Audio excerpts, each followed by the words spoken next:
we've got you here. Look, Martin, it's good to see you. We just had a nice lunch, so we're all relaxed and ready to go. Right. We've got 3 minutes to talk to us about your application, and then there'll be 2 minutes for questions and answers. Okay, so I'll leave it in your hands. Okay, thanks very much for giving me the opportunity to speak. As hopefully some of you will be aware, the Kindness Trust is something that's been in creation for about 2 years now. Kicked off around about the start of COVID, coincidentally, and I think never has there been a greater need than now for kindness within our community. And the essence of the Trust is to encourage kindness between community people and also to encourage and facilitate self-kindness. And with the money that we get, we try to help as many people as we can in regard of that co-papa, but also to do special projects as well. And that's what we've applied for. So what we're trying to do is help people out at these times of economic need, where fuel bills and power bills and those sorts of things are hard to meet. So we would like to be able to hand out, and we did this on a smaller scale last year, 100 Wheatie bags, 100 hot water bottles with the covers. And we've also got the possibility of handing out a number of slow cookers with some education around how to use them for people to be able to produce good, healthy food on a budget. So all of this is about trying to help our community meet the needs, because not everybody's in a position to be able to spend limitless amounts of money on increasing food prices, increasing fuel prices, heating prices, etc. So, by hook or by crook, we will do this anyway, but it would be really lovely to get some financial support to help us achieve more. So that's pretty much it in a nutshell. So I'm very happy to hear any questions. Councillor McCann. Oh, there's silence here, Martin. I'll ask a very serious question. Did you steal the kindness phrase from the Prime Minister, or did she steal it from you? Oh, look, we had it first, to be fair. But she obviously saw a good thing, and we're more than happy for her to have a licence on it. Yeah. I just do note that the wonderful comments that come up on Facebook as you tell these stories is really heartening to see. So thanks very much. Yeah, look, it's an absolute pleasure to be involved with. It's heartwarming to see, people are very quick to complain about things going on in our community, but we also have a gorgeous community in terms of those unsung heroes going out quietly doing amazing things. And it's an opportunity to celebrate that and to encourage more of it. So, yeah, it's a lovely thing to be involved with. Martin, Councillor Jackie Elliott here chairing. I've just got a question for you about your budget. Sure. And it's not a criticism by any means. I'm just a little bit, I can't quite add up. You've got on projected cost 50 slow cookers that will be at $60 each, if I do the math. On the next page under income, you've got 20 slow cookers at what would be $37.50 each. Could you just explain that a little bit better? And I think it's a brilliant choice about slow cookers too. Thank you. Yeah, at the time of doing that, we hadn't negotiated pricing with various retailers. So we're hoping to get the price down by buying in bulk and getting them to understand what we're trying to achieve and commit to supporting us. So I think the $60 was a sort of worst case scenario, and the smaller number was what we're hoping to get it down to. That is fantastic news, and great for anyone who doesn't have a kitchen but does have a hot point. You've got a meal. Yeah, that's exactly right. Yeah, exactly right. Well done. I think anybody who's done it hard, they hopefully will appreciate that we can make a difference here. Thank you. Okay, I can't see any more questions. Is that right, John? No? Okay. Lovely. Look, Martin staff will be in touch and let you know how you got on. Right. Really appreciate your time, everybody. Thanks very much. Thank you too. Thank you. Thank you.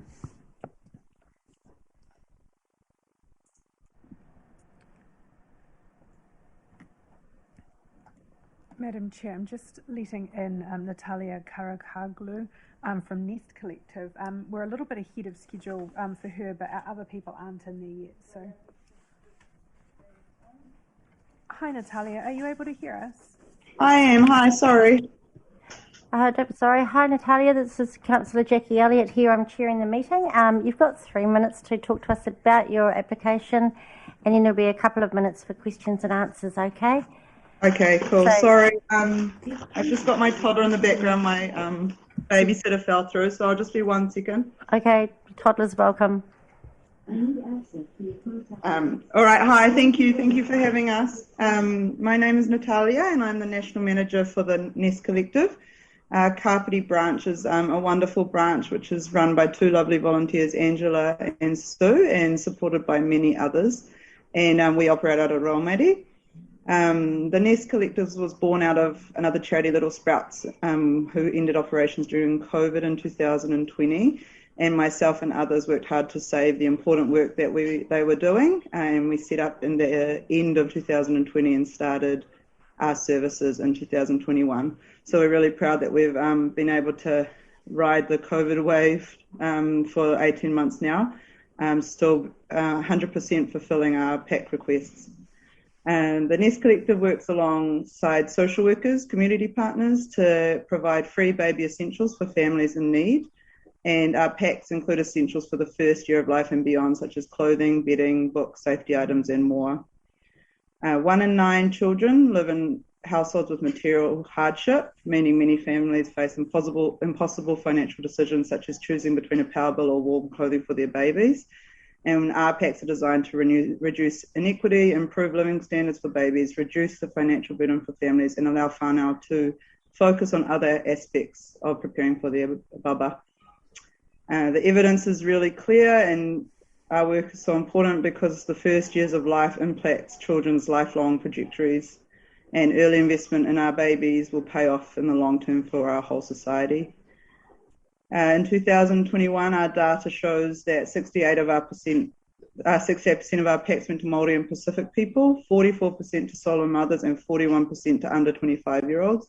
So due to a lot of work to get our reporting systems done, we're able to see the powerful impact that our packs are having.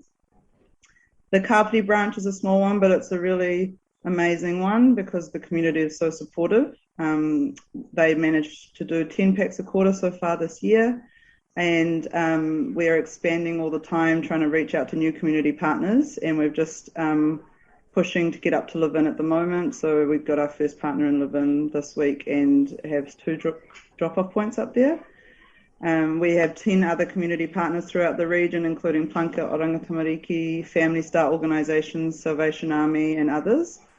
And the Kapiti branch was actually vital in our survival because they supported Auckland and Hamilton branches through lockdown, thanks to the many donations coming from the community. What we love about our packs is they're 90% donated second-hand clothing and crafted items, which represent our values of sustainability and manaakitanga.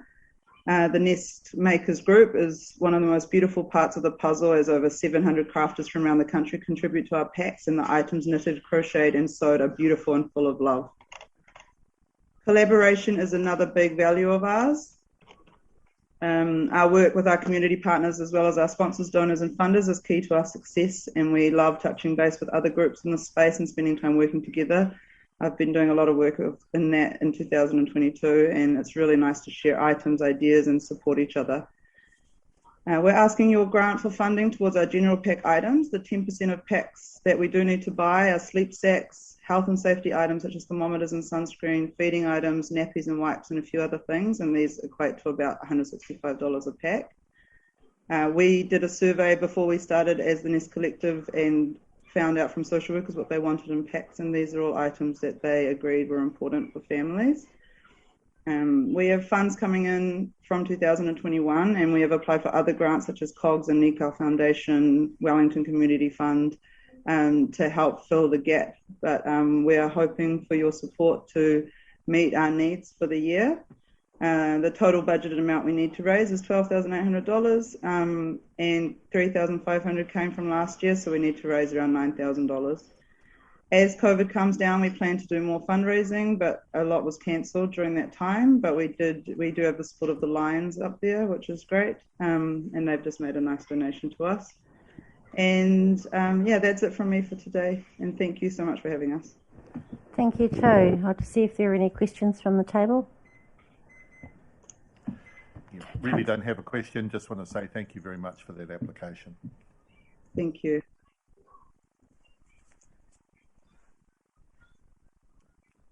Okay, nothing else? Okay, No. thank you very much, Talia. Staff will be in touch with you and let you know how you got on. Thank Cool. you. Thank you so much. Bye-bye. Bye. Madam Chair, we don't have anyone else in the waiting room.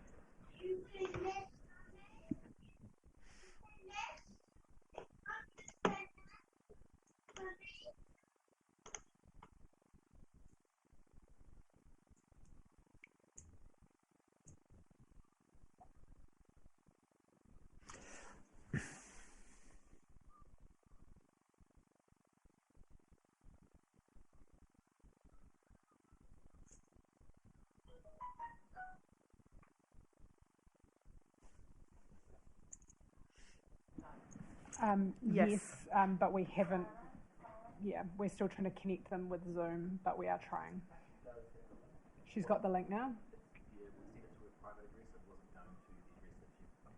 So we're aiming for 2 o'clock for them.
Madam Chair, we just had Sue Truman enter the waiting room. She is from Parent to Parent Wellington. Parent to Parent Wellington, so she's the one that was supposed to speak at 1 p.m. Are we okay to admit her? Hello, Sue, can you hear us? Can you turn on your... Yes, I can. Yes, sorry, I was muted myself there. Hi. Hello, Sue. Welcome. I'm Councillor Jackie Elliott, just chairing this meeting today. We have 3 minutes set aside for you to speak on your application, and then there'll be 2 minutes for questions and answers. Lovely to see you today. Go ahead. Thank you. Thank you. Thank you very much. We appreciate the support Parent has received in the past from Kapiti District Council, and that's enabled us to help parents in a variety of ways. This year we're asking for funding for our parent support groups. Parenting a child with a disability or neurodiverse condition or health impairment brings a lot of challenges. And one of the biggest ones of those is isolation. It can be really hard for parents to get out just due to time poverty from the needs of their child taking up so much time.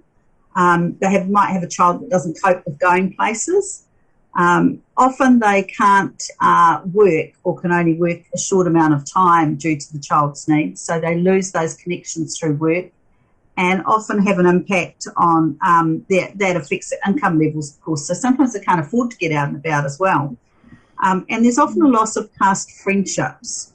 And a lot of parents too struggle with feelings of grief and frustration and anger with the systems and services. So that can enhance their feelings of isolation. So it's a huge thing for our parents. And the parent support groups provide an opportunity for these parents with extra needs to get together and hang out with other parents who just get what their life is like. The groups work directly to reduce that isolation and support people in their different challenges that they're dealing with. They also provide a really good conduit for learning about the systems and services that are out there and that networking about what's in your community. It's a constant learning curve for parents. There's,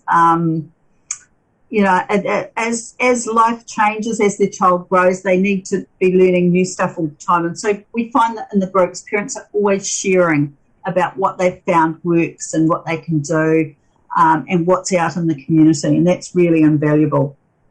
The other side of things is they get sport with a nice cup of coffee and or tea or whatever they want. And if we can afford it, like a muffin or a slice as well. And that might not seem like a lot, but when your finances are really stretched, it's nice to be able to get together with other people who understand. And it can be a real treat to get out and have that nice coffee and a bit of self-care for the parents. Our parents really struggle to find the time and energy for self-care. So I've seen lots of strong friendships develop and blossom from these groups. The parents advocate for each other when they need help and support, or they can just be there for each other on a bad day. So these grow out from those original groups to lots of ongoing friendships. I've had some parents say to me the group get-togethers are their sanity savers. It's often a good way for new parents to the disability world to connect, but equally, for those parents that have been around for a long time who are a little bit battle-weary, if you like, they find it an invaluable way to connect and get that support. So we meet monthly in Kapiti at one of the local cafes. We used to meet in the community centre until it closed, so we're looking forward to that coming back when you can do that. And there's new people coming along all the time. We see some people regularly, but then others only make it once in a while and they enjoy reconnecting. So we'd really appreciate if you're able to, continue to help us to run those groups. The parents really do enjoy them and find them really good for self-care. So thank you. Thank you for your time. Oh, look, thank you for yours as well and for everything that you give the community. That's just amazing. Are there any questions from the committee? Yes, Councillor McCann. Thank you very much, Sue. Look, as a parent of neurodiverse children, I totally get what you do. I just have one question regarding the finances, and I'm not an accountant, so forgive my ignorance. Where it says the total accumulated funds being 88,890, that's quite a lot of funds that are in the bank. Is there a particular reason for that, or have I read it wrong? I'm not 100% familiar with the financials because I don't handle that side of it, but that may be to do with, where are we going? Accumulated funds. For committee, that may be the whole organisation, not just parent to parent. 800. Well, you were saying 800 and 88,890, and just for right. committee members who might be wondering what I'm talking about, page 360. Yeah. No, I would have to find out about that for you. Sorry, I'm not familiar with how they've come to that figure. We certainly don't have. I can tell you a lot of. Funds in reserve. So we do operate on the smell of an oily rag most of the time. Yeah. Could I ask then, because you're Kapiti based, and the accounts are Wellington based, is it because there's a sort of an overarching shepherding of the program, or is it quite separate between Wellington and here? How does it work? So we're a nationwide organisation, and we're divided into different regions. So the region that I look after covers the Greater Wellington region, similar to the region that the Greater Wellington Council covers. So I operate from a base in my home in Upper Hutt, and I travel to the different parts of the region. So I come in Kapiti, 2 or 3 times a month, meeting with parents and holding workshops here and doing different things in Kapiti. So, yeah. Cool. Thank you very much. Does that answer your question? So, Yeah. as much as you So can. that covers the whole of the Wellington region when we're looking at that. So yeah. Thank you. Yep. Councillor Holborough. Yeah, just to follow up on that, I'm just wanting to. I mean, I know the finances aren't your area, but that's Councillor Janet Holborough here, by the way. I'm just making sure that. So it seems like the Wellington region receives some quite significant funding. Just making sure that that's filtering down to the grassroots levels that you're involved with. I don't expect you to answer that now, but we often see these applications, not just your organisation, where you've got big national fundraising committees getting big grants and then local organisations struggling to deliver the services on the ground. So just acknowledging Rob's questions there and just. Yep. What I can tell you about that is the structure of how our organisation works is that those grants that are showing in there will be specific to our region, specific to the Wellington region, we're not an organisation that soaks up money that goes other places. It goes out into the regions where the money is needed, because that's where we deliver the services. So we have a small team in a head office who provide support to what everybody does out in the regions. But yeah, that money that we've received in grants is all money that is actually spent in the Wellington region. So I can assure you of that. Yeah. Thank you for that clarification. We do get some for the national office. We get some lotteries funding, which covers a lot of that national office stuff. So all of that, all what you're seeing in there, those figures for the grants in here are definitely used in the Wellington region. So yeah. Excellent. Thank you very much. Mm-hmm. Thank you, Sue. Staff will be in touch and let you know the outcome. Have a good day. Okay. Thank you very much for your time, everyone. Welcome. Thanks. Bye. Bye.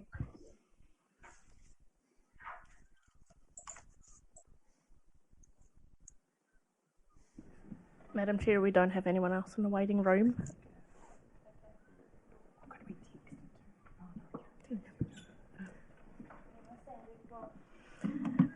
So we didn't have Louise Waterworth from Kapiti Women's Centre and Amanda Blake from L'Arche.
Madam Chair, we just had Mandy join the waiting room, and I wonder whether that's Amanda Blake from L'Arche because her email is Mandy.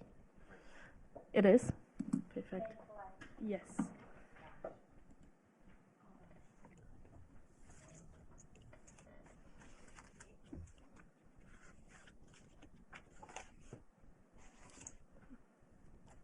I'm just admitting her.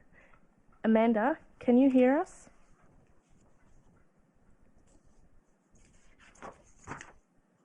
You are still on mute, so if you could unmute yourself.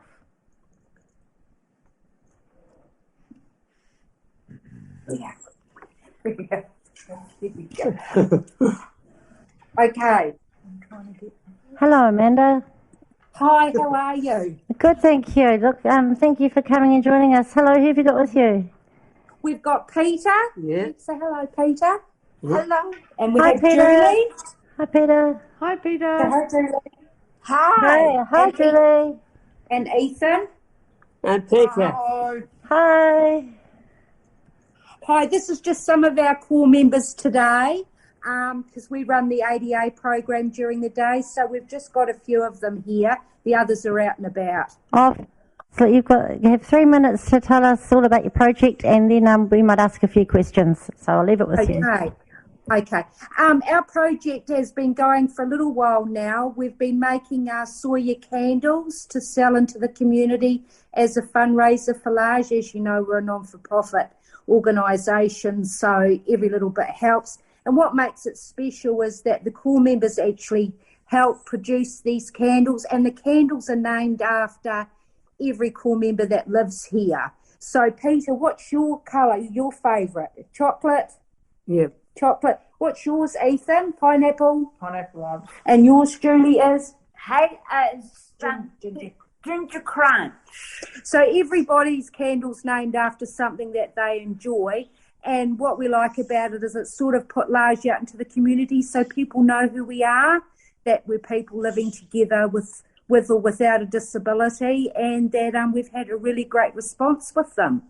So we've just started making the washing whiffs, and they've been a good seller too. So that's what actually we're asking this grant for, that we can have a little bit more extra money so we can get a little bit more instruments and stuff like that to make our product. Fabulous. Right, any questions from the committee? No questions, but I love the work you're doing, and thanks for coming along, Peter. I think I'd choose chocolate as well, actually. So thank you. So thank you. Yeah. Yeah. Hey guys, I think you just made our afternoon. Thank you so much. And our staff thank are going to you. get in touch with you and let you know how that got on, okay? Okay, thank you. Goodbye all. Thank you. Bye. Bye. Goodbye, guys. Isn't that just the best? Well done, everybody. Yes. High. Yeah. We're still Shake on. my hand. Yeah.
Okay, but I'm just going to adjourn the meeting while we sort out a technical issue.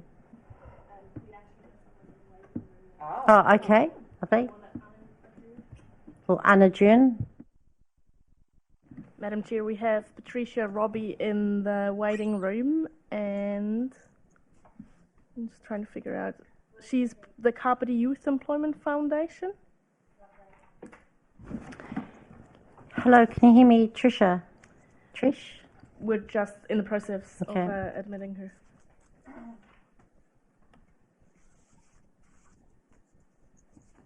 Patricia, can you hear us? Can you unmute yourself? Yes. Hello, Patricia. Yes, I can hear you. Oh, hello. Hi, it's Councillor Jackie Elliott here chairing this meeting today.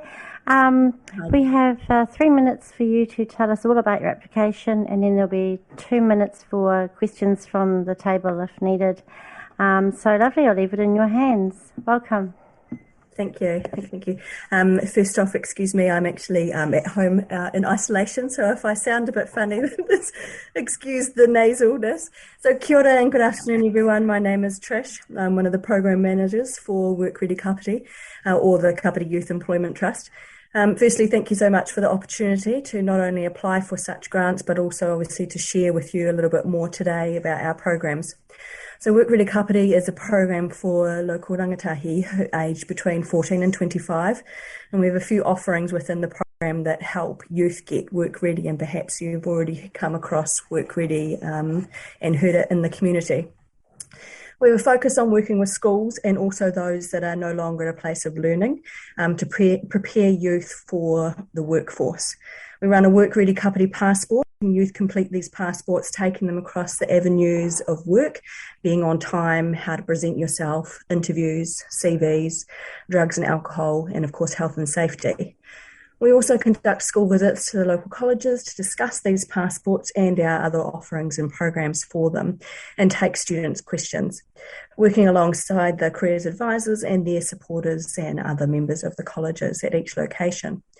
We also hold what we call employer meets and also a community super meet, which actually took place just last week in that lovely storm that we had. And these are essentially speed interview opportunities for youth to meet with local employers and get practice before it really counts. It's easy for them to have that opportunity. Many students have gone away from these meetings and then had successful interviews and have accredited that experience that they had to those successful interviews. It's a great opportunity not only for local youth to make those connections and learn, but also for local employers to meet and talk with those that are their future workforce, creating links and connections actually that benefit both sides. Local employers also see the passport as at interviews and know that youth have taken that program and that will have taught them those vital skills to be work ready. We also have the WEX program, work experience, with various different timeframes, sometimes a taster afternoon, sometimes a week once a week, for a few weeks, and sometimes longer or holiday placements. This gives rangatahi a great opportunity to not only see firsthand what the role of environment might look like, but also the job that they're after, and a great insight into perhaps, in the end, that's not what they would like to do, or yes, they know for sure now that they love it. We also have paid roles. Majority are volunteer and unpaid, but we do have paid roles, and we also have bulk placements with the likes of the Kapiti Food Fair, providing further links with different community groups and avenues. We've had many successful placements and many youth currently on the verge of completing these passports for this year, and those students will be celebrated at our end of year event, the awards night, for all of those involved. And the students that have taken part know that it's a great opportunity, and they've gained so many skills from being involved. But we want to continue to help youth into these programs and become work ready. We have different social media channels, and we're in the schools, and we're always looking for more ways to get the information. Sorry. Thank you very much. I'll just see right. if there are any questions. My last thing was going to be thank you, so that was perfect. Lovely. That's my last line. Councillor McCann. Madam Chair, may I ask a question? Yes, you can, John. I'm sorry. Congratulations on your very enthusiastic presentation. I didn't realise that you were work ready. And that's the first thing I wrote down here, work ready, question mark, question mark. Now, with that in mind, you talk about many successful placements. Have you got an idea? Can you give us more idea of how many and how much the cost of each placement was? To place the students? Well, there's been a considerable amount of money that's been invested in your Yes. organisation over the years. So I was just wondering if we could work Madam out Chair. how successful it is and at what cost. I at hand don't have the final numbers in front of me, but I know that our KPIs are approximately 15 to 30 students placed each year. At the moment, we have 8 that are about to be placed, and just last week we had a student placed with a local physiotherapist, and know that within the super meets we had last week 12 students that were there interviewed, and we have 2 placements that have come out of that. So those are the most recent outcomes that I can share with you, John.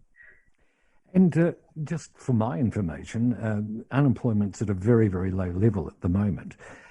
What's the main service you're providing? Are you trying to make the prospective applicants more work ready, more ready for the workforce?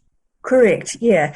Teaching them those skills that when they go in for those interviews, the employers are going to know that they're already aware of what their main things they should be focusing on. So not necessarily just the skills based related to the job, but those extra things, like I said, turning up on time, how you should present yourself, how you communicate with people, even just that eye to eye.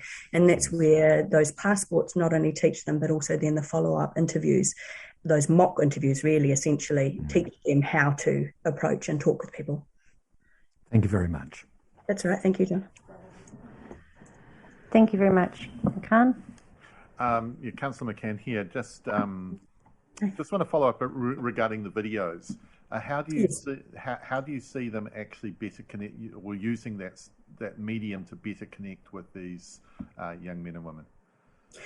We feel that, as I said before, so the connecting through, what I was actually going to finish with the last sentence was that medium of a still photo is great, but a video really picks up the vibe and the feel and the atmosphere of those events and what people are doing in those environments.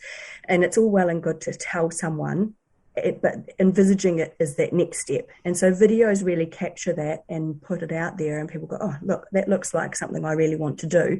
And therefore we feel that might be that next step that will get them that more involved. Cool, thank you. That was very helpful. Thank you. Thank you very much. Just following on about the videos, but more practically. So you're looking at producing 10 short to medium videos for $260. Am I reading that right? Yes, correct. Yeah. So how are those videos going to be made for that amount of funding? So we work with a local videographer at some of our super meets, but of course we use him for a very short period of time, and we have also another youth who is our social media link, and through that we're kind of almost walking the walk, talking the talk. So we're using youth to show our services, so therefore it's not the high expense that it usually would be, and they're there at those events. It just means we can add on just that little bit more. That's fantastic, as long as you're paying your youth appropriately. Yeah. Do you receive council funding from in any other way? Yes, I believe we had council funding come in this year towards going towards a community space that we can bring everyone together. Nice. Cool. Thank you very much. No problem. I'm sorry, thank you. And staff will be in touch and let you know the outcome. Thank you, Jackie. Thank you. Take care. Get well. Good afternoon. Yeah. Bye.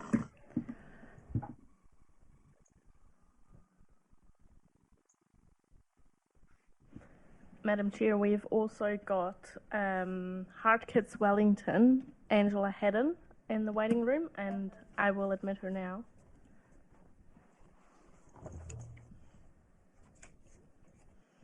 Angela, can you hear us?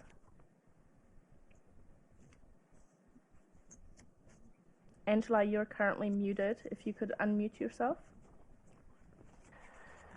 Mute. Start video.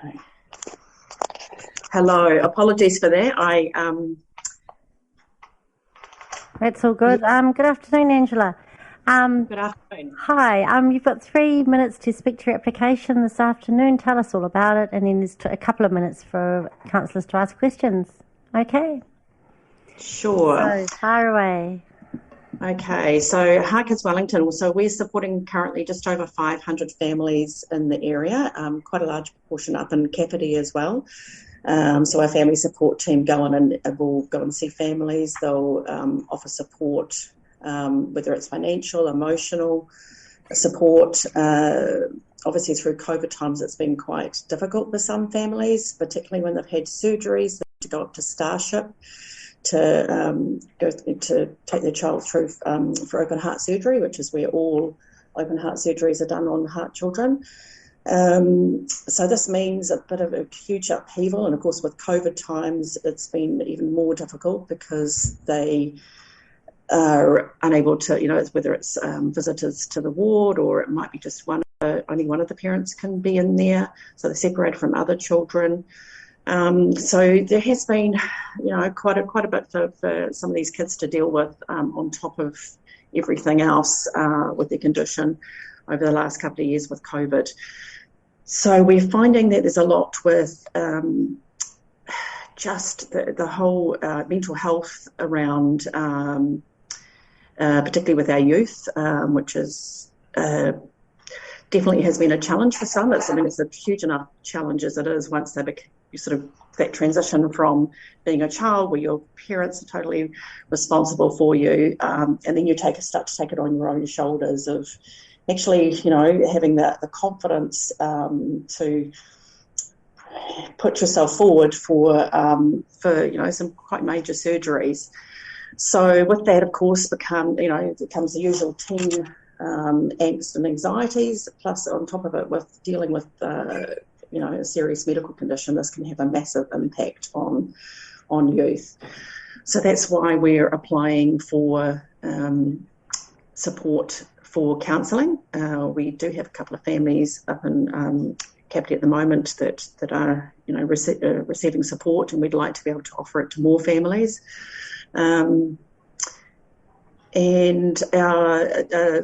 So as far as groceries and things, sometimes families are struggling. It's just something, it's great to be able to offer some sort of support, around, whether it's just a family support worker dropping in, seeing what they need. Some of them are in financial, it causes a further financial burden. And just to have some groceries makes a really big difference to some of those families. So so that's about where we're at. So is there anything that you'd like to know? Anything further? I'm looking around the room. Councillor McCann. Kia ora, yes, Councillor McCann. Thanks, Angela, very much. I would just obviously love what you're doing, and I'm just have a quick question about finances here. Looks like the organisation made a $7,000 plus loss in the last year. Do you have funds in reserve to be able to cover that type of anticipated loss? We do have some in reserve, but that's being chipped away at the moment because our fundraising, that's the other difficult thing with COVID at the moment, where we can't do our fundraising events. We haven't had a street appeal this year. That's not going to happen, which is quite a major source of fundraising for us. Of course, we're still not quite there with events to be able to confidently pull them off. So it's a risk to hold an event just at the moment. So that we did have some in reserve, but that is being chipped away at sort of quite. Our treasurer is looking a little bit alarmed at the moment because we're not bringing the money in. We're just very hopeful that we'll get through winter and just tighten our belts on a few things, and hopefully come spring we'll be able to start thinking about those events again. But at this stage, our street appeal is not going to be until at least March next year. That's So just to clarify for our committee, the organisation is still financially viable, you're just experiencing extreme stress. Would that summarise where you were at? Yes, we do have to bring some funds in, because I think, if we get to the end of the year, we're going to really struggle. We completely fund so everything we do for Wellington families is funded here in Wellington. It's not, we don't get, government support. We don't get support from Auckland in that regard either. It's from our National Support Office. It's all funded here locally.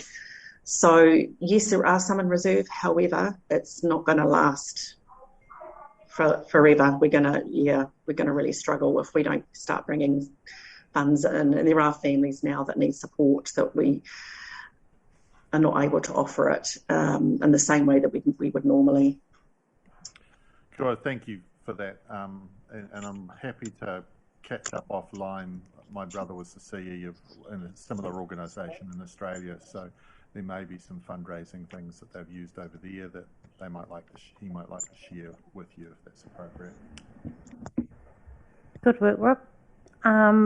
Thank you so much, and the staff will be in touch and let you know how you got on. So have a good afternoon.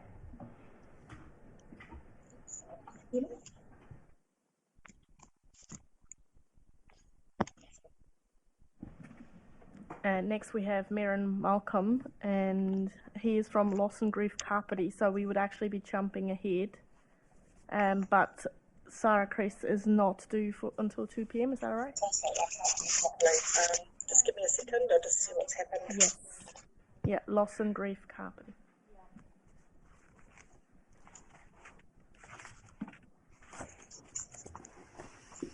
Can you hear me?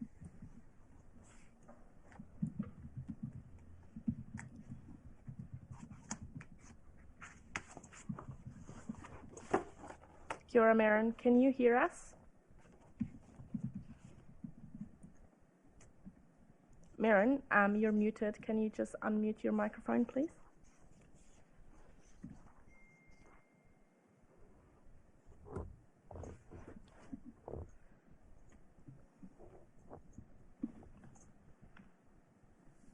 Here we are.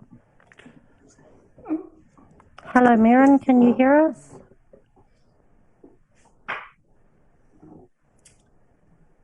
Can we hear? What do we do? I don't know. Oh, here. You're muted there. Can we hear? Can you hear us? Oh. Hello. Oh, hello, lovely. Welcome to the meeting today. You've got 3 minutes to speak on your application. Tell us all about it, and then there's a couple of minutes for councillors and committee members to ask questions. So I'll leave it in your hands. Thank you. Okay. Just want to introduce ourselves as the Loss and Grief Centre in Kapiti. We've been going for a couple of years, and our particular grant application this time, we want to bring to the community a training program for companioning, which basically is learning how to walk alongside people who are grieving. And the aim is hopefully to upskill people in the community to be able to support each other when they're grieving, so that it helps to avoid, I suppose, emotional crisis further down the line. So, yeah. So at the moment we're looking at doing a couple of programs for the community, and if it works well, we would like to take it to other organisations with our counsellor, centre manager, Sansia. So, yeah. I'm a bit lost for words because I'm not used to doing this sort of thing. Oh, that's all good. You've done just great. Look, I'll just see if anyone else on the table has any questions for you.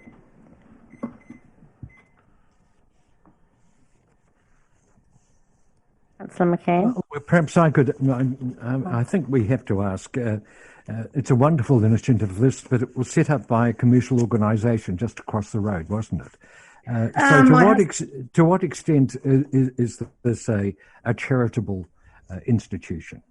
The Loss and Grief Centre is actually a registered charitable trust, and it is GST registered, so it's separate from the funeral home. It's just my husband and I started it as initially as an extension of what our services that we offered our own clients, but we felt there was a need for the wider community, which is why we purchased the building that we have. And at the moment, the sole funding for our Loss and Grief Centre is coming from us personally and from the funeral home.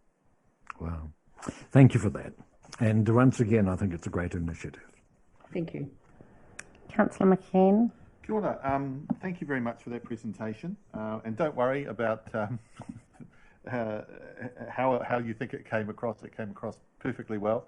I have a quick question regarding the finances. In some of the expenditure, it says that there's a $50 cost for Hello Happiness Consulting to do a presentation, but in the expenditure, it puts the training costs at $60 per person for 10 people. So can you just tell me how that works out?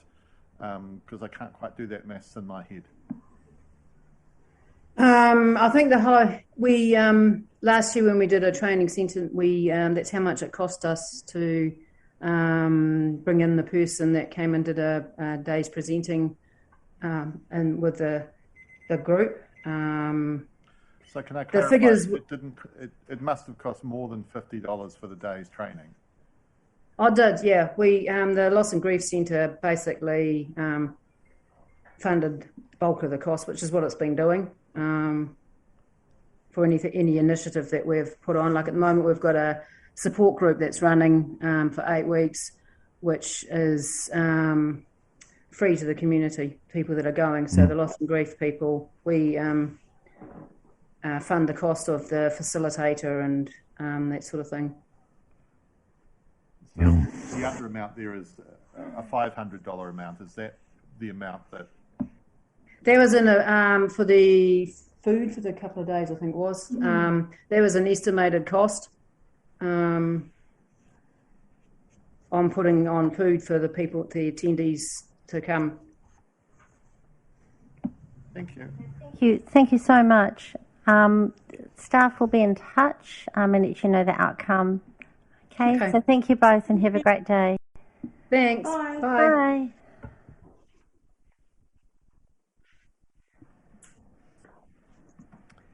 Madam Chair, we have Sarah Cress from Friends of the Queen Elizabeth Park just popping in now, so she's just connecting.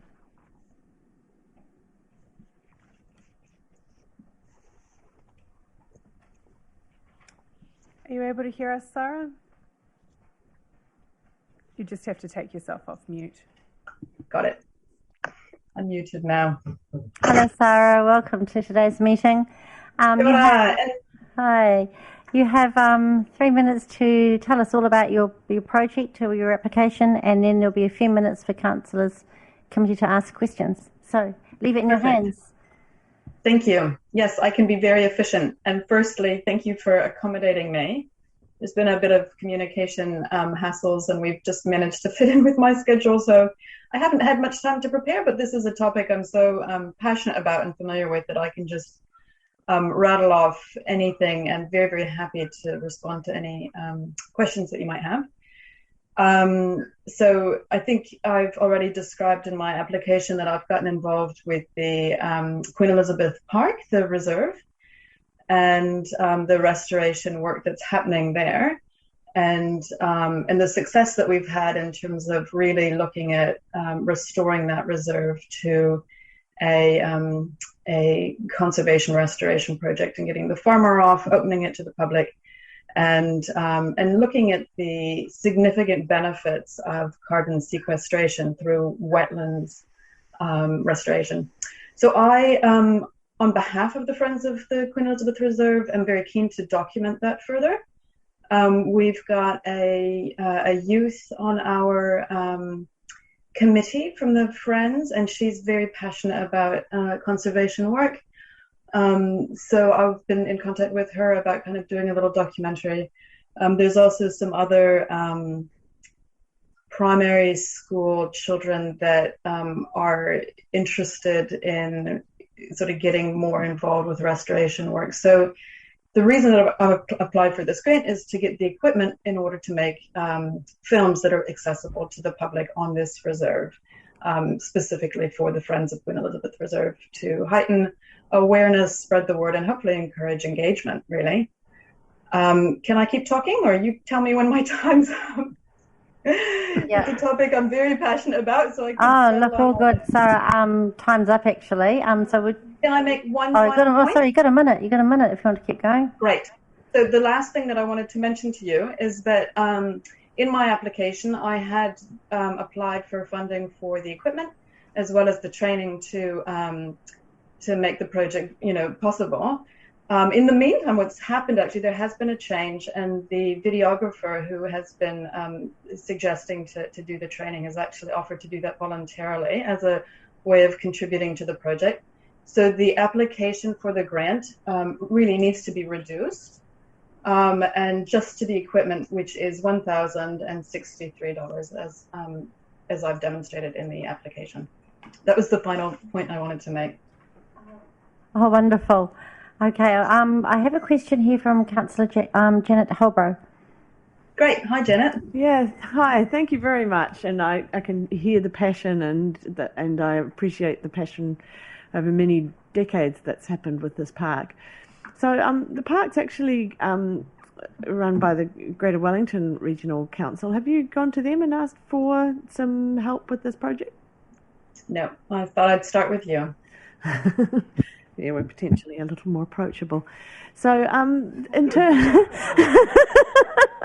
I have connections with Greater Wellington. I've liaised with them on a number of issues, but they are managing a number of reserves and parks, and this is our local reserve here, and I think that we're all very, very proud of it. And councillors often refer to the re-wetting that's happening there as a result it's of our absolutely fabulous. The work, the wetland restoration that's happening there is absolutely astonishing and wonderful, and so great to see the progress in the park.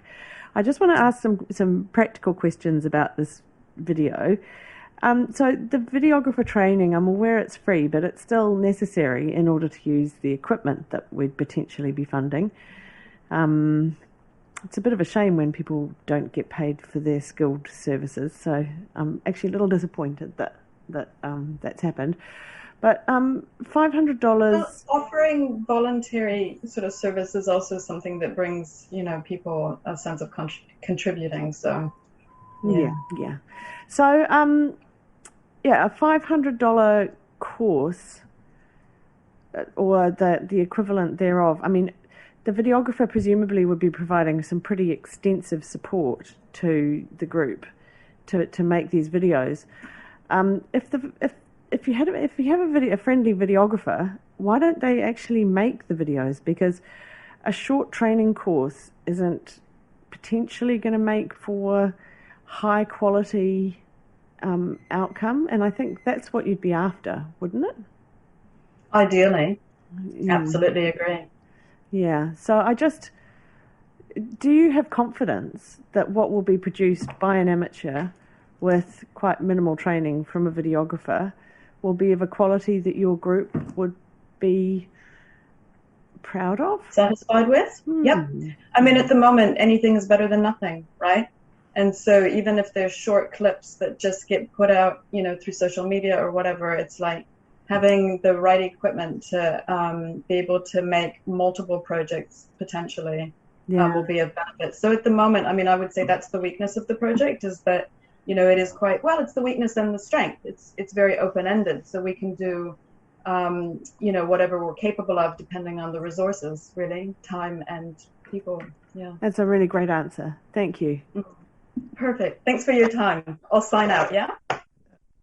Thank you, Sarah. Madam Staff will Chair. be in touch. Oh, sorry, John. Yes? I'd just like to ask a couple of questions, and I think maybe Sarah hinted at it. Very important to know what the final product is going to be used for. So where would these be shown? You just mentioned social media and brief clips, but I wonder what your fuller intention is? Well, John, thank you, because actually my ambition, when I sort of was really thinking about how we can best advocate for local restoration and conservation work, is to make a really excellent video that could go through to the, New Zealand Film Festival. It's like you can go as high as you like, right?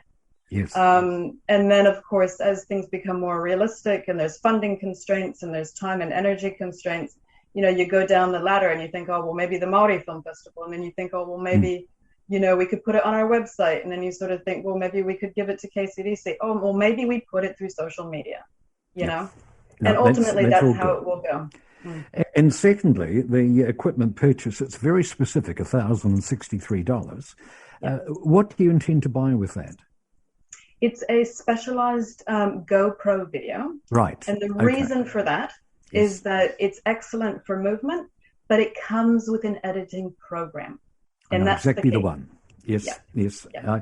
An excellent choice. Thank you very much. Thank you. Anyone else? It's Councillor McCann here. Just to clarify, you do have social media that that you're going to be able to put this out onto, so you've got ready-made channels, haven't you? Well, I think at this point, the social media that I was referring to would be things like Low Carbon Kapiti Facebook site, and any sort of Facebook or Instagram or TikTok that I've spoken with Sophie Hanford about the power of social media, so I would be guided by that. But does that answer your question? Yeah, absolutely. That you've got channels that you're about to use. Thank you. Perfect. Thank you so much. Staff will be in touch with you and let you know how we got on. Brilliant. Okay, so thank you so much. And again, thank you for accommodating me last minute, just winging it here, but it's just fantastic what you're doing and so appreciate it. You're welcome. Kia ora. Madam Chair, we just have Joanne Hakaraya joining us from the Te Waka Raukau Charitable Trust. Joanne, you'll just need to unmute yourself. Hello. Kia ora koutou. Kia ora. Welcome to our meeting. You have 3 minutes to talk about your project, and then there'll be a few minutes for questions and answers. Okay, so I'll leave it in your hands. Kia ora. Kia ora koutou. I'm Joanne Hakaraya Olsen, no Ngāti Kapu Manawa Whitime, Ngāti Mai Otaki Aho. So I was born and raised in Otaki. Our project is about being able to service our community with rongoa Māori, so with the native plants in our area, to be able to service our community. So we've set up a space in Māori land, so they have given us a space. We're able to set up there and we've got more access to the community. And what we need looking at funding for is to help us with our rongoa dispensary, which is our tea, our jars of tea that we're able to make up for the community when they need it. We've had a trial run in the last 6 weeks. We've been open for 6 weeks and we have an idea of what the community wants because of their feedback when they come into the shop.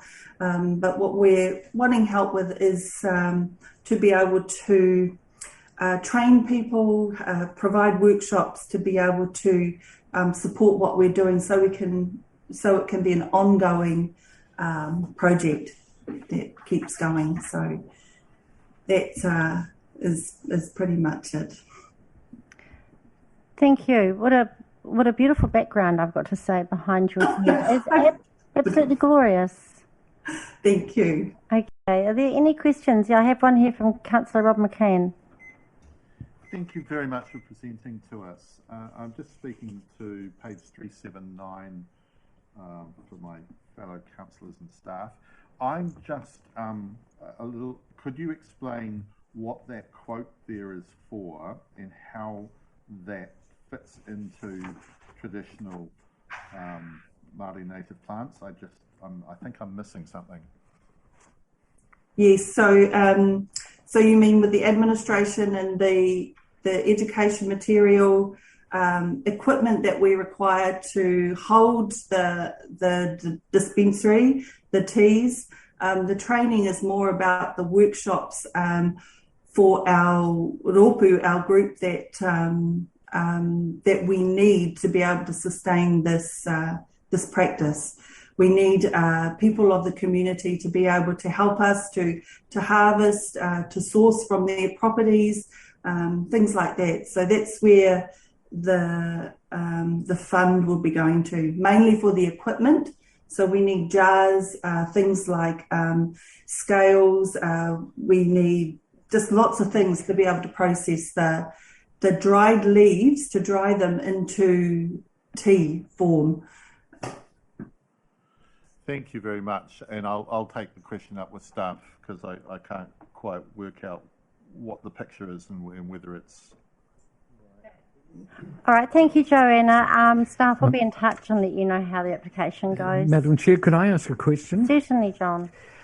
You mentioned tea, and by that, can I take it to be a beverage, a refreshing beverage, with no claims made about any therapeutic benefits? That's right, John. So I'm a trained rongoa practitioner, and who I have with me are also trained, but we're looking at people that we can train as well. So we don't say what the therapeutic benefits are. We basically let them know what it was traditionally used for, and it's up to them if they'd like to use it. Yes, indeed. So do you do tea bags? No, it's dried leaf. Loose leaf, right. Yes, and instructions on how to use it as well, on how to make it up. Tempted to try some. I see sales of products $3,000 already. It's obviously going well. So is this going to be, is this more a social enterprise, would you say? Yes, it is. Yes, and we will be ongoing, however we do that. There is a need, and we know there is. So, yeah, we'll be supported somehow. Excellent. Thank you so much. Thanks, John. Sorry, through you, Madam Chair, I do have a question. It's Janet Holbrook here. I'm just looking through the expenses and the income, and I'm just wondering what this grant is for, because usually we're faced with a shortfall that this committee is helping to cover, but here we've got expenses of around $2,000. We've got income of $8,000. Have I got that right? Yes. So what are we funding? If the project's already self-funding, what's the purpose of coming to us today for a grant? I'm just not quite clear. Well, it was basically just to help us start up. The income is coming from the workshops that we do, and we're unable to sustain the workshops at the moment to be able to produce what we're doing. The workshops take up a lot of time, and we can only do that.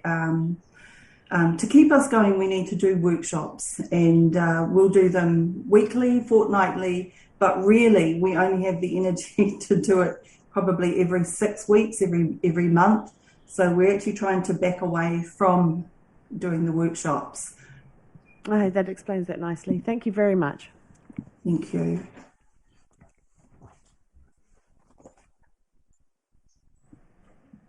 That's it?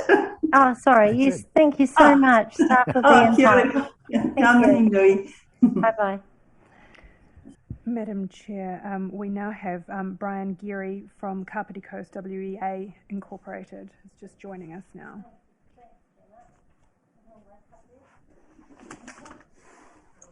Brian, are you able to hear us? You'll just need to take yourself off mute and turn your camera on if you wish.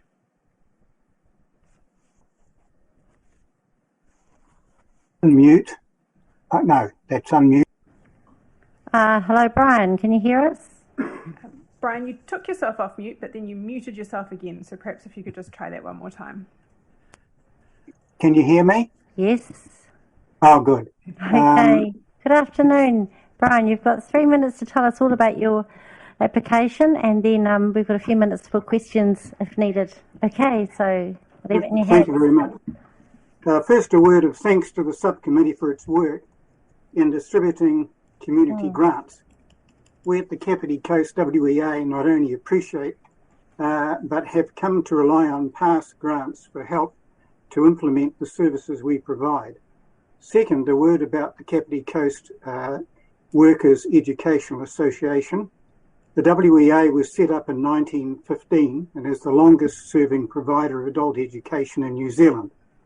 Our Kapiti Coast WEA is a member of that federation. We're established in 1977 and are a registered charity. We have an elected committee of volunteers, and our constitution aims are simple. We exist to provide community-based, stimulating and varied educational activities that develop knowledge, skills, creativity, mental stimulation, and a sense of belonging within the Kapiti community. We offer varied Saturday courses of between 2 and 3 hours and some longer weekday extended courses. We believe that lifetime learning courses, seminars, field trips and workshops for everyone are beneficial to them and who would like to access adult education. We invite the best tutors available. There are no exams, just the pure joy of learning something new. The annual program brochure is widely available. We advertise on local radios and newspapers, our website and Facebook. We have one part-time employee at our business office at Paraparaumu Beach. She's busy each day as our public interface by phone and newsletter. The 2022 program brochure records 21 Saturday courses, 3 field bus trips, 6 weekday and practical courses, and monthly pick and mix events.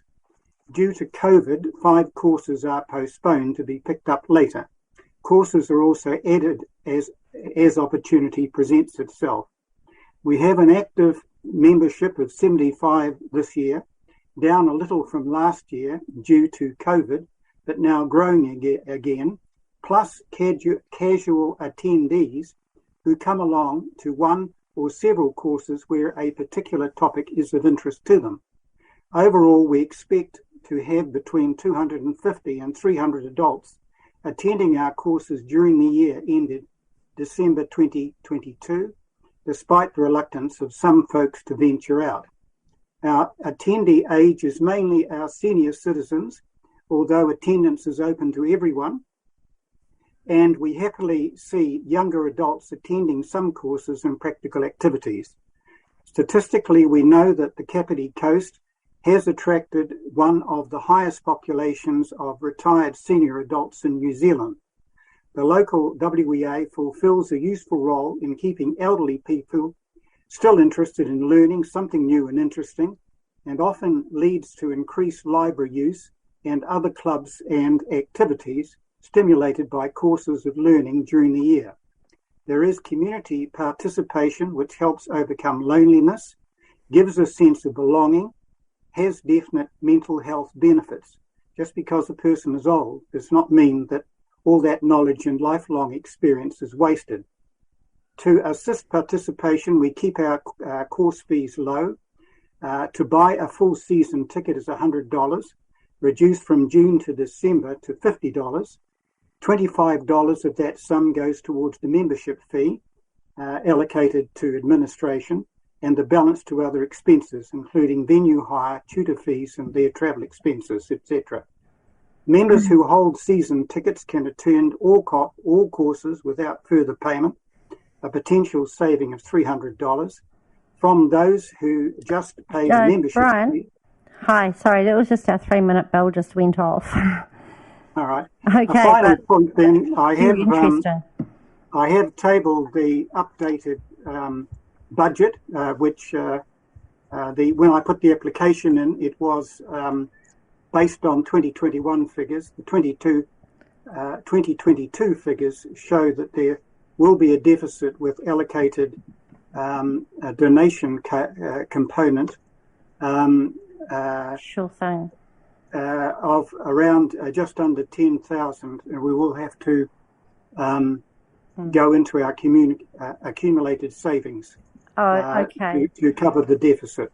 Thank you. Thanks for explaining that part to us. I'll just check and see, Brian, if anyone at the table's got any questions. Councillor McCann. So, Brian, I was just going to ask about that accumulated debt there. I'm sorry, I'll turn up. I can't quite hear. I'll speak into the mic as well. I was going to ask a question about that debt, which is obviously it's been updated from 11 to 10. Do you have the funds in the account to be able to cover that deficit, if that's what occurs? Yes, we do have funds in the account to cover the deficit. That's the part that I was just getting to. We have, with anticipated cash inwards, including estimated grants and donations, inwards of 8,850, but expenditure of 16,000, leaving a deficit of 7,200, and we will be dipping into accumulated savings of about 17,000, reducing the total to under 10,000 left for the future. Thank you. That answers my question. Thank you. Wonderful. Thank you so much, Brian. The staff will get in touch with you and let you know the outcome. Okay. Have a good afternoon. Thank you very much. I appreciate your help and wish you all the best. Thank you. Thank you.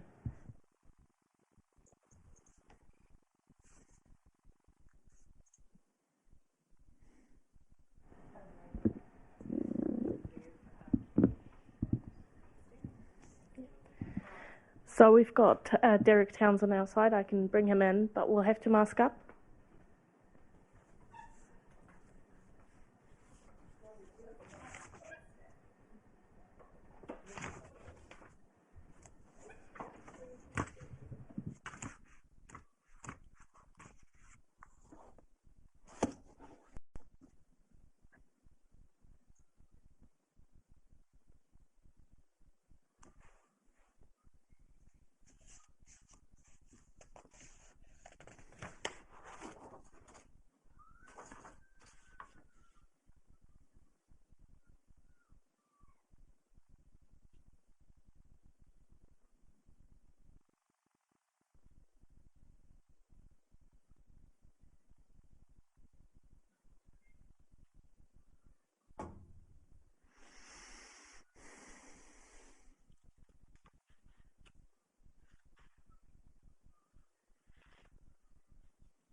Good afternoon, Derek. Hello. Good afternoon. Hello, welcome. It's great to have you here actually, because we've just all been by ourselves today and it's been a wee bit boring and lonely, so good to have you here. Look, we've got about 3 minutes for you to tell us all about your application for Grey Power, and then we may ask you a few questions. Yes. Okay? Certainly. So if you push your button and... In the year of the local body elections, which we now are, Kapiti Grey Power hold a series of 6 Meet the Candidate meetings. These are open to members, which got about 3,000, 2,500 to 3,000, and the public as we advertise in the local paper.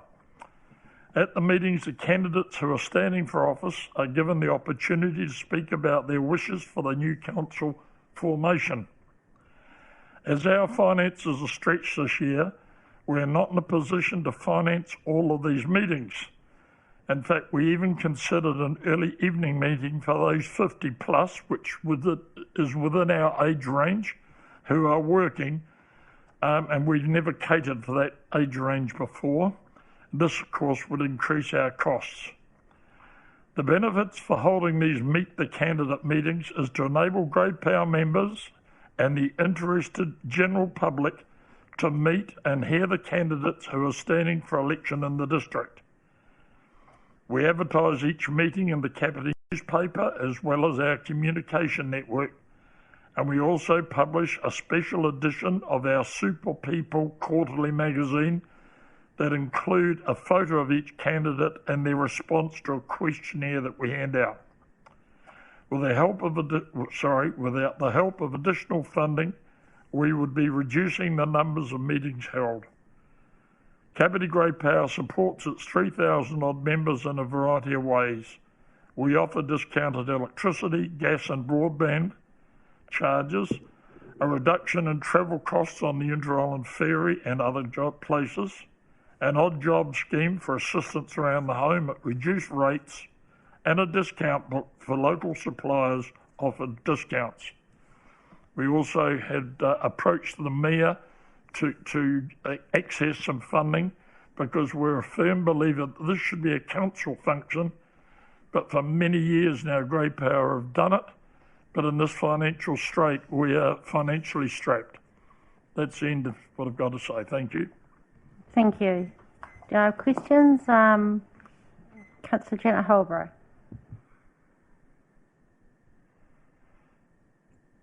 So I've just got to wait for I was just waiting for my microphone. A couple of questions.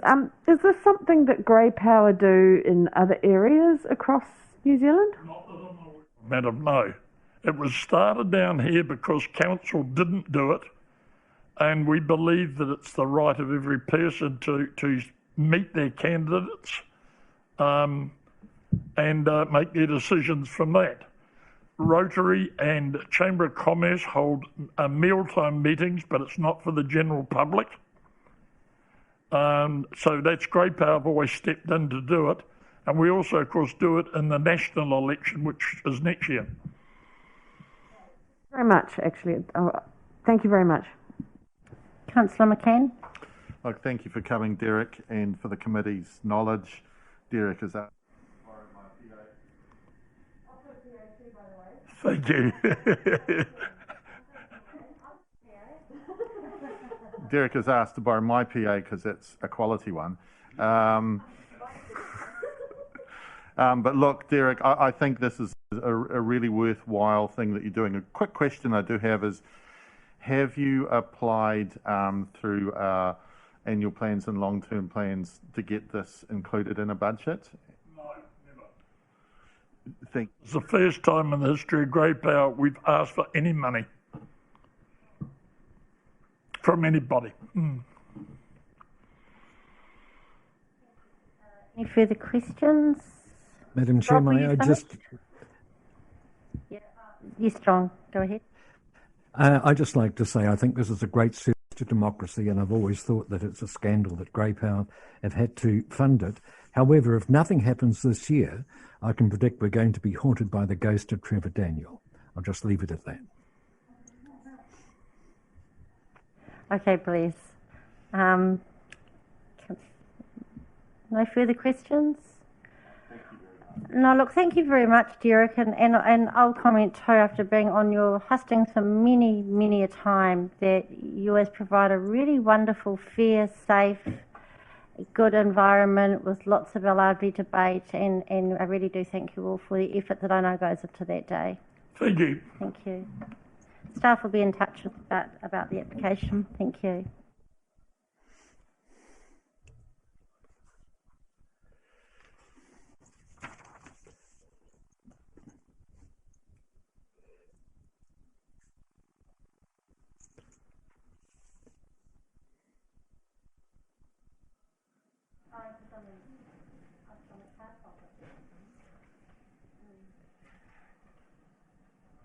Madam Chair, we have somebody just joining us. They haven't identified themselves very clearly, but by powers of deduction, I believe it will be Alejandro Carrasquilla from Kapiti Vaulting Club.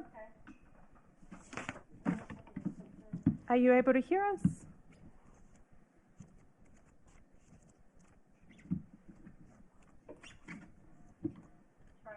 Alejandro, are you able to hear us?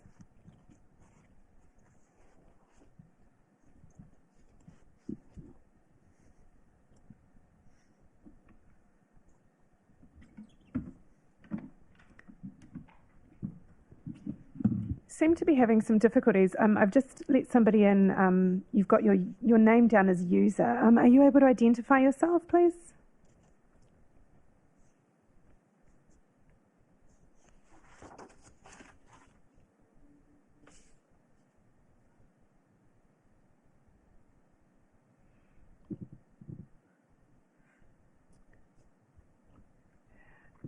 If you're having difficulty being able to speak, the best idea might be to leave the meeting and come back into the waiting room, and I can readmit you. That usually fixes the problem.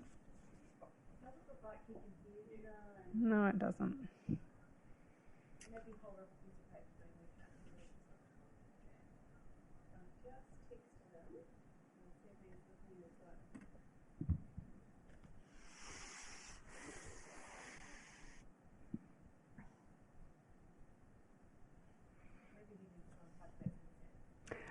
If you're having difficulties, you might want to try just using your computer or device without the headset, or as I said, alternatively, leave the meeting and come back in.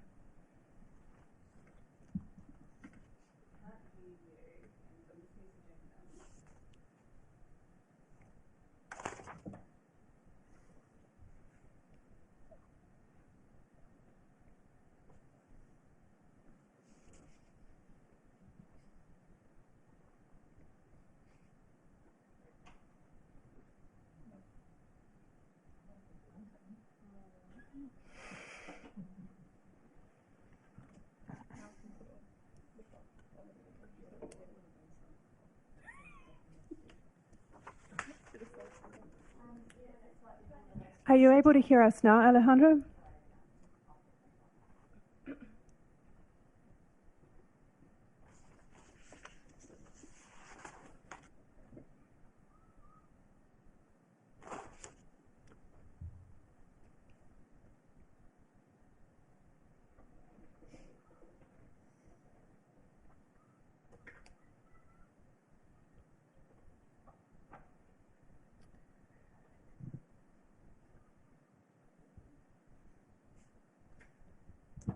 Madam Chair, it looks like you may have logged out and then might be trying to log back in. So we'll just, if we could give it a minute or so.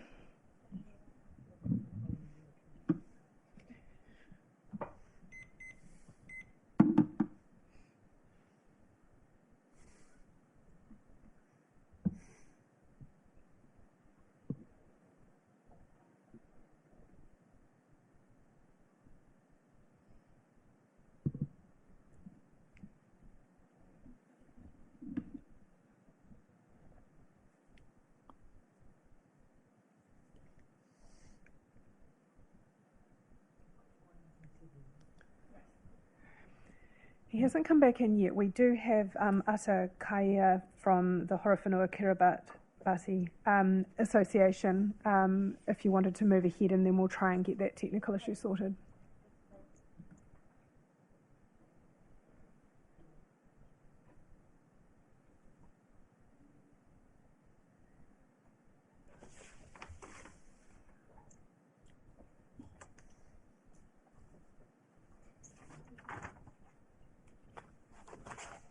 Asa, are you able to hear us?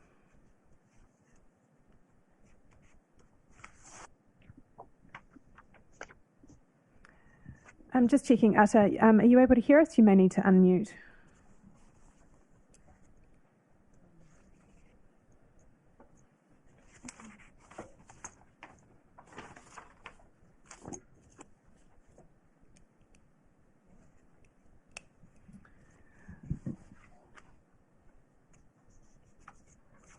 Ata, are you able to hear us now? Can you please try and unmute?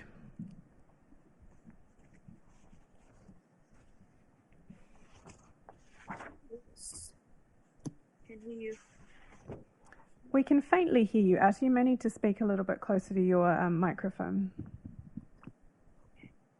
Can you hear me now better? We can hear you a little better, but you may need to move even closer to your microphone.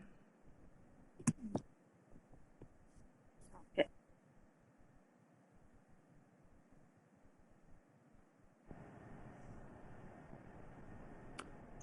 Hello, Ata.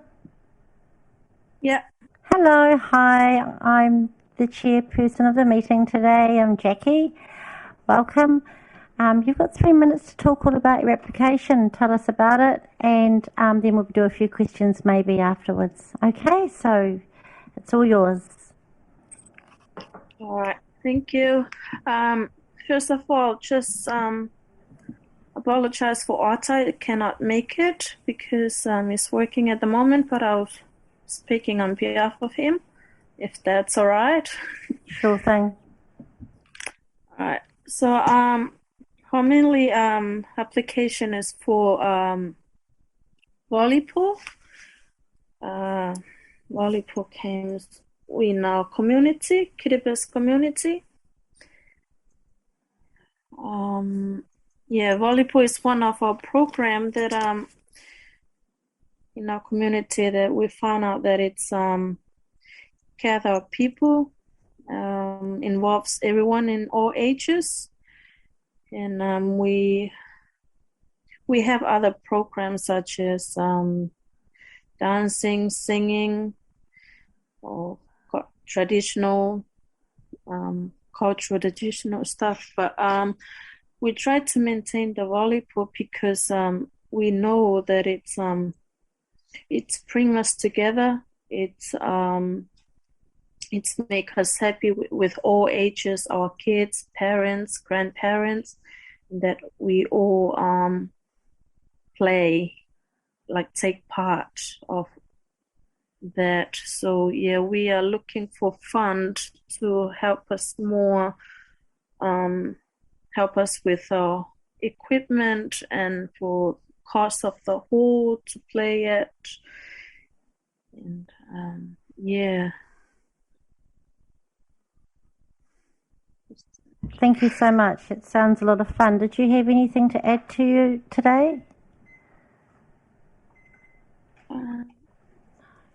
Not at the moment, but I'll be happy to answer your questions. Thank you. Are there any questions from the table? Madam Chair? Yes, certainly, John.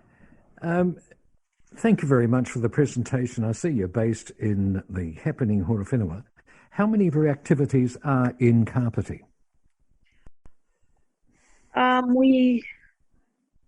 We got one hall there, so we always have in Waikanai just one hall that we always went there for volleyball every 2 days a week.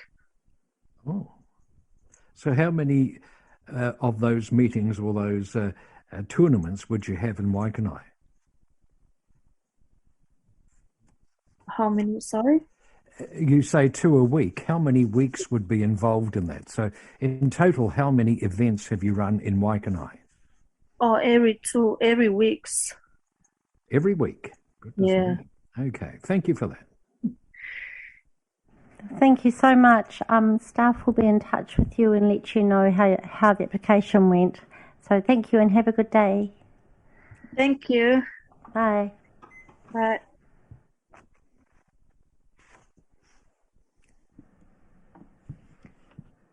I can leave now.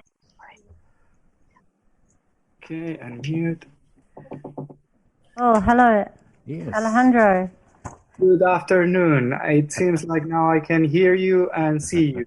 Yeah, vice versa. Well done. Very good afternoon to you all. Alejandro, look, you've got 3 minutes to tell us all about your application, and then there may be a few questions afterwards. So we'll give you the floor now. Okay, so, 3 minutes is a little bit short. So we are a non-profit organization that work mainly with volunteers, and we do different jobs or different tasks. We involve horses in these routines that we do.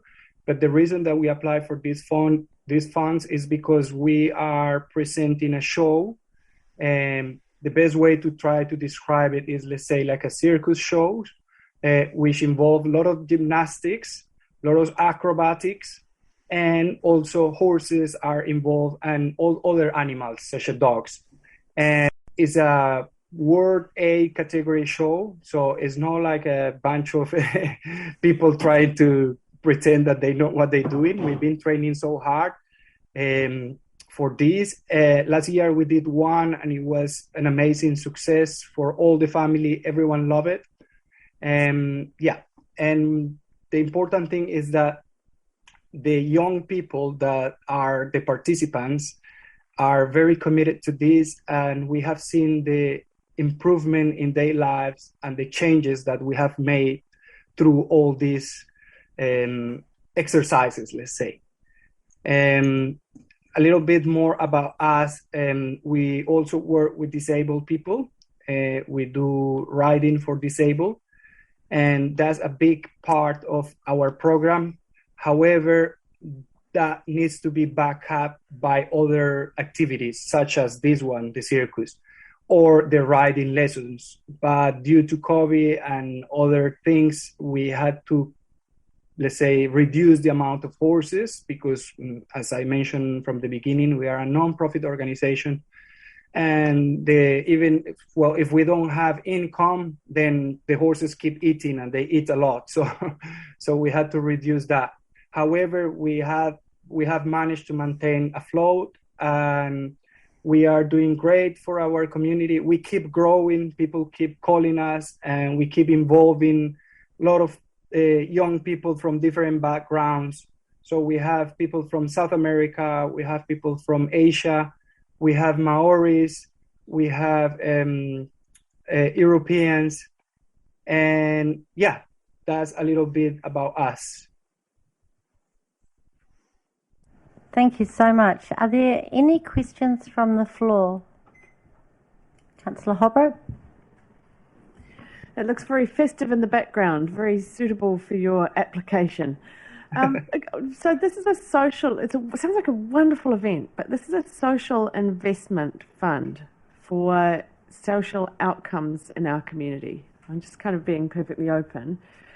Could you talk a little bit, just briefly, about the impact socially on people from this event? Okay, that is a very good question. So the participants in our show are part, obviously, of the community, and they are involved in this. But not only that, socially, we make an impact on all the other families. So as I mentioned, last year, it was a very great success, and everyone was so happy. So socially, people come here, they see the show, they had a great time, family time. We also have facilities here for them, playground, to spend time here. And we promoting ourselves in the way that they know about us. And many of those that came to see the show, they would like to enroll their kids in one way or another to work with us, because it's a fantastic thing to do. So that is the impact that we create in the society. And also, it's very important to mention this, the resilience that we create in the young people is amazing. And yeah, it requires a lot of discipline and a lot of hours of training to achieve what we are doing. I understand your question, but I see very clear the impact that we do in the society, because, the more people that we reach, the more excited they get, the more fascinated they get, and the more that we can bring back to the community. I certainly hear the passion with what you're doing. Thank you so much. That was a great answer. Thank you very much. And staff will be in touch. Oh, John, yes. Just going back to this, frankly, there's a bit of difficulty that I think this committee is going to have, given the criteria under which we're working. It seems to me as if you're looking for an event fund of some sort. However, you did say before that this, in essence, was an event to raise money for your Riding for the Disabled initiative. So is that correct? Yes, that is correct. That is correct. Look, the disabled program is being backed up by all these activities, not only this one, but so many other activities, because to help the disabled people, we need at least 2 riders taking care of the disabled.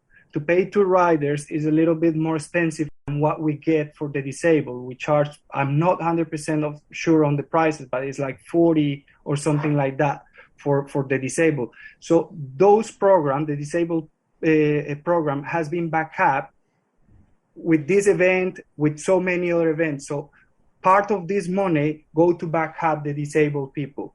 And then that way we can continue providing that service for the disabled people. The disabled people and the people with psychological problems or physical problems are very important for us. However, we don't have funds for them, so we need to back up funds creating these events and so many other events to be able to provide the service to the community. Would have been easier, perhaps, if the application was for funding for the riding for the disabled, the way it was set up. Yeah, well, the point is that it's, let's say, it's a small amount that we thought that it could help the event, and because it's going to be a lot of participants and it's going to be a lot of people from the society involved in this event, we thought that we might fall into that category. Right. Thank you very much for your time and really good luck with the event. Sounds great. Thank you very much, and you all very welcome, and we hope to see you here and enjoy the show with us. Bye. So, sorry, you're not quite off the hook yet. Okay, sorry. It's Janet here. We've had a quick change of chair, Jackie for Janet, and we've got a question from Councillor McCann. Well, thank you. My colleague has identified that effectively you're asking for funds for an event that actually makes money. So there's a learning there in terms of where the application should be. But just looking at some of the accounts there, and I just want to make sure that they're correct. It suggests that you're making a $16,000 loss. Is that correct? Well, technically, we don't really make money. I mean, I know that it sounds like we are making an event to make money. Last year we did it and we just break even, you know. So the event was like a great success for everyone. Everyone enjoyed it. It has a cost, but that cost also needs to be reverted and reinvest in the program. So yeah, it might look like it's a profit, but that profit is not a profit to spend. It's a profit to reinvest in us. I think we totally understand that, and thank you for clarifying that. In terms of the wages, how many people are employed? Because we've got a wage here of a bill of over 100,000. So there must be a few people involved in the organisation. Yes, we have a large number of volunteers, over 25 volunteers, but unfortunately we don't have the funds to pay many employers. So we only have employees, we only have 3. Thank you. Now, just another question on that. With the accountancy fees of over $13,000 for a small organisation, who provides the accountancy fees? I mean, the accountancy services. They have an accountant. I'm not 100% sure. Myself, I'm a volunteer for this organization. I help them applying for funds, and I also help with the horses and help with the kids. But I'm not involved with the accounts. But I do know that there is a woman that Jane is her name, and she has a company, and she's the one that is in charge of the accounts. And the other question, and you might not be able to answer it, is with the quote for the PA and the follow spot.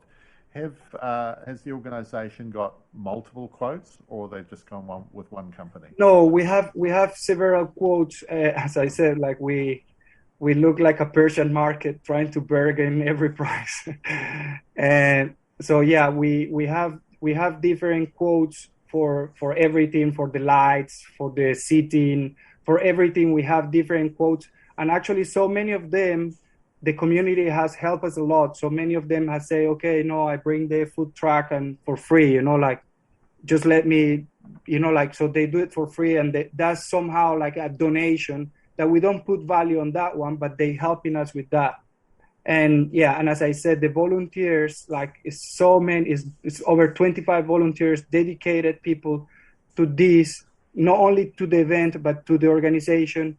And yeah, that also should have an estimated in numbers, but we, unfortunately, like, I can't answer what will be the cost. Oh, that's very helpful. Thank you very much. Great. Any more questions? No. Lovely. Thank you very much, Alejandro. The staff will be in touch and let you know how you've got on. Thank you. Have a good day. Thank you very much. Have a very good day, you all. Bye. Thank you.